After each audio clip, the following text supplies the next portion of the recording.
Aabot sa 35 kilos ang nakuhang hilaw na karne ng aming customer sa pag-boneless ng kanilang 123 kilos na lechon. Ito pong baboy na ito ay provide ng aming customer. After po na malagyan namin ng mga ingredients sa loob, ay naglagay na po kami ng mga dahon ng saba ng saging. Yan po yung pagbalik sa hulma ng aming mga boneless lechon. At ito po yung dapat nakalatag na din yung pag-prepare namin at saka paglagay ng mga dahon ng buri dahil nga po para din maiayos din namin yung pag-prepare nito. No? Napaka-stricto din ni tatay sa mga iniluluto niyang mga lechon. No? Kailangan po kasi na masigurado din yung mga niluluto mong lechon na maiayos ito at saka maiwasan din yung pagkasira or pagbagsak ng mga lechon. Lalong-lalo na po at malalaking lechon mga niluluto namin. After po na mahugasan ng malinis na tubig ay naglagay na po kami dito ng cling wrap at para din po na maiwasan yung langaw at saka alikabok.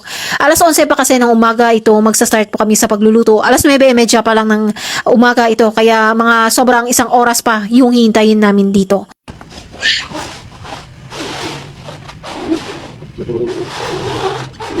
Lima, tara.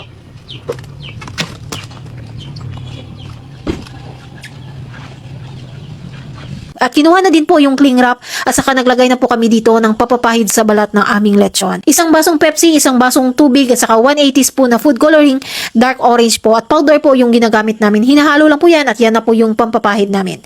At kailangan din po na matuyo ito bago namin ito isalang. At ito din ay nag-prepare na po si tatay dito ng pinagpapatungan. Nag-adjust po yan ng taas dahil nga po sa malaking lechon din ito para din na hindi din sumayad sa lupa. Dapat din po naka-ready na din yung uling dito at nakapagpaapoy na po. Tamang-tama lang po dapat yung dami ng uling na ilalagay. Tatlo po sila dito yung nagtulong-tulong dahil nga po sobrang bigat ng aming ilulutong lechon. Nagpadagdag din ng bigat yung dahon ng saba ng saging. At dapat din na nakalatag yan ng maayos sa loob para din po na hindi kukulubot o hindi impis yung hulma ng aming boneless lechon. Ikaw tayo mo. Diyan tayo mo ng ubi. Puto tayo mag-isip po.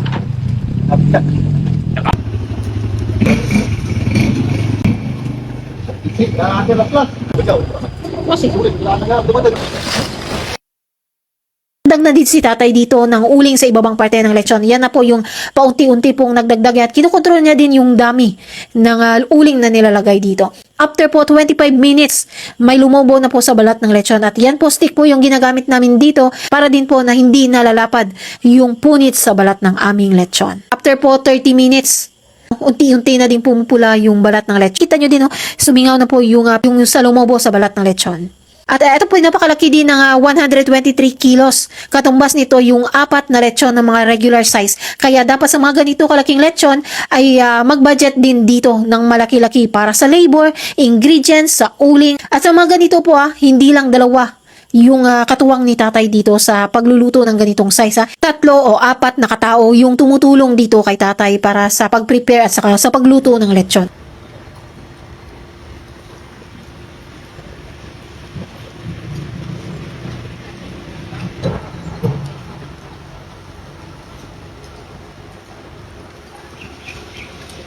Marami ulit nagtatanong kung may pinapahid pa kami sa balat ng lechon namin habang nakasalang ito.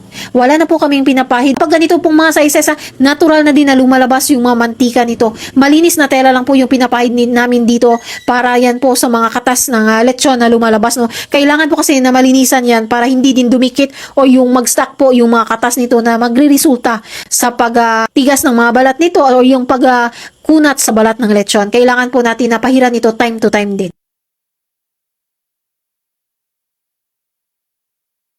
Ito po yung nakabantay po si tatay dyan dahil nga po ay nag-adjust uli sila tatay dito ng pinagpapatungan sa unahan na bahagi ng lechon. Nga po medyo mataas-taas ito kaya binawasan nila tatay dito yung taas ng pinagpapatungan para mabalanse din yung pagluluto ng lechon. After po 1 hour and 30 minutes, ganito na po yung itsura ng aming nilutong lechon. Minsan po nagdadaray din yung balat ng lechon, depende din po kasi sa klase. Minsan po kasi may mga maninipis na lechon, malagyan yan ng mga mantika para din na hindi po kumunat o hindi po titigas po yung balat ng lechon at para ma-maintain din yung pagka-crispy ng balat nito. Yan po yung paglagay na lang po namin ng mantika kapag sobrang dry po ng aming nilutong lechon.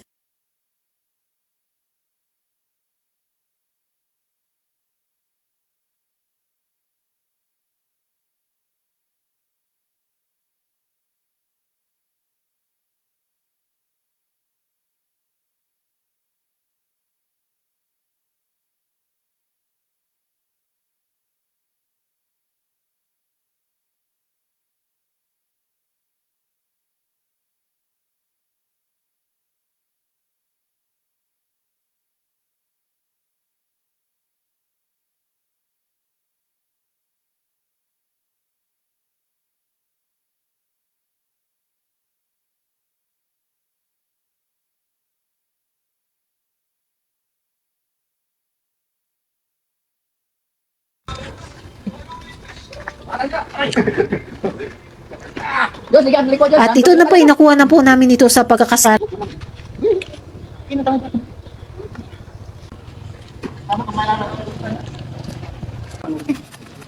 Napakat ko na yun. Ngit.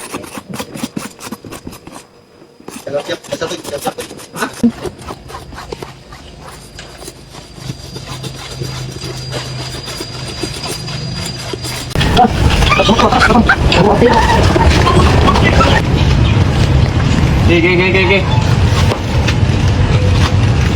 Bang, sarap ng lechon. Kapan kita nih?